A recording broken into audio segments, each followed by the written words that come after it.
They were promised work, but what they received was silence, pain, and a lifetime of unanswered questions. During the Second World War, the Japanese Imperial Army spread across Asia. Behind the battles, another kind of war was happening, one that never appeared in history books for decades. Between 1932 and 1945, thousands of young women from Korea, the Philippines, China, Indonesia, and other parts of Asia were taken from their homes. They were told they would work as nurses or factory helpers, but when they arrived, they discovered the truth. They were to serve in what Japan called comfort stations. Inside these secret military facilities, the women lived under constant fear and control. They were no longer known by name, but by number. For years, most could not escape. And when the war finally ended, many could not return home, not because they didn't want to, but because shame and trauma followed them forever. For decades, no one spoke of them. Governments stayed silent. Families didn't ask.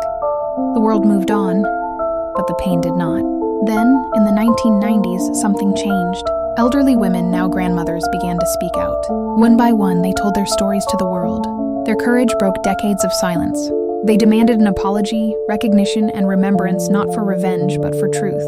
In 1993, the Japanese government finally acknowledged the existence of the comfort women system, but many survivors continued to seek justice, traveling to international courts, giving testimonies, and sharing their voices even as their health faded.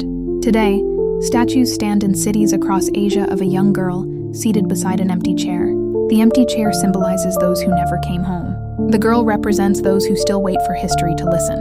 War does not end when the fighting stops.